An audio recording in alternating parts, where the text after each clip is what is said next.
Have you signed the back of your driver's license to be an organ donor? Have you thought about the fact that you could save a life or two or three by being an organ donor? Well, our next guests know that fact all too well. Yeah, Jessie Pagels is a lung transplant recipient and runner who started Cream City 5K to bring awareness to organ donation, and that by donating an organ, an eye, or tissue, you can save and improve the lives of others. He is joined by Becky Story. She lost her 3-year-old son named Kellen to bacterial meningitis, but she decided to donate his organs, which is incredible. And we're excited and thankful that you're both here to talk to us about that. Thank you so much. We appreciate it.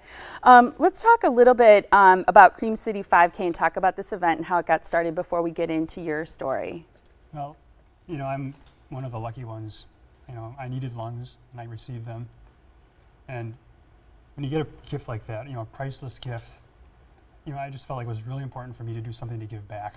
You know, try and raise awareness, help save other lives, you know, and help people to get the gift that I received. Yeah, and what an incredible way to do that, because to run or walk, you really need great lung capacity. So you're taking that gift and using it to its fullest. Well, running is, you know, something that's always been part of my life.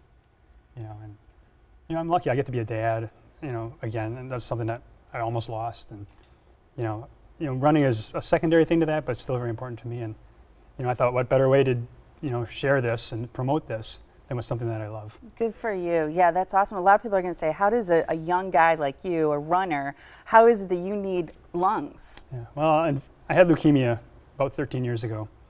And just there was a complication from that caused my lungs to start to scar over. And it was a slow progression over time, and eventually it got to the point where I was on oxygen, and you know, it was difficult, but you know, I was very lucky. Good for you. That's fantastic. Becky, I think when we stand there at the DMV and we sign our driver's license, or we designate whether we're going to be a donor, we're making that decision for ourselves, and it's hard enough. But you had to make that decision for someone else, and the most important person in your life. Talk a little bit about your decision to donate your son's organs. For Brad and I feel like it wasn't a tough decision at all. I would never want any parent to be in our situation, so the fact that we could help other families have their, you know, sons and daughters for longer, or help them be healthier for a little bit, you know, of course we would do that. What a cutie pie. We're looking at pictures. So that's him right there. How old was he in this picture that we're looking at? He was 3. That was in like about October. We went apple picking.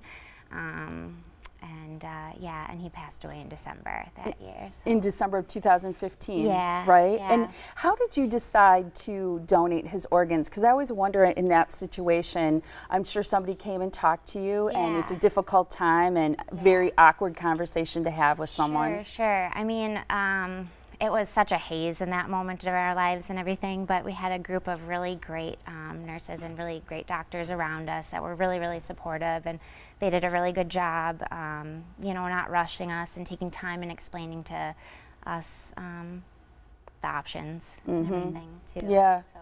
What does it mean to you then to have an event championed by somebody like Jessie, who understands, who gets it, and who has been on the receiving end of a gift like that, to celebrate life in this way and the ability to give somebody else life? Yeah, I've told Jessie, you know, a couple times too, how thankful we are for him and for doing this race. I mean, it came at a great time for us, for our family and friends to come together to celebrate Kellen, to celebrate the lives that he helped, and just for Brad and I and Caden to celebrate all the people in our lives that have done so much to support us in this time and everything too. So it really means a lot. So does Caden, it's his brother, what's his name?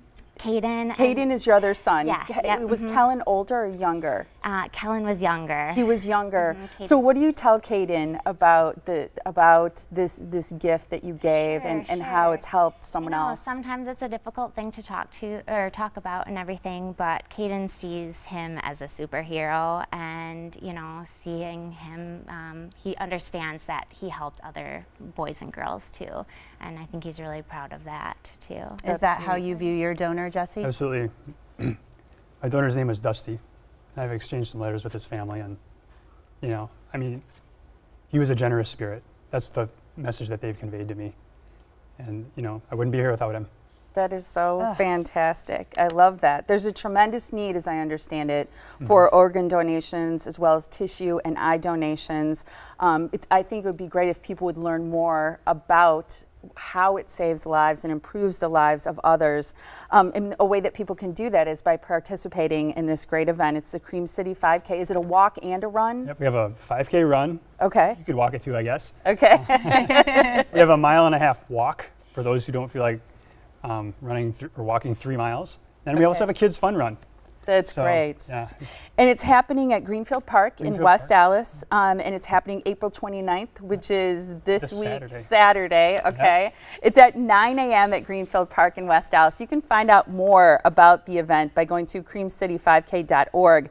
The website, or to register to be an organ donor and find out more, is donatelifewisconsin.org. Thank you both so much. Thank you so much. Thank you for having us. Appreciate you sharing your stories. Thank you.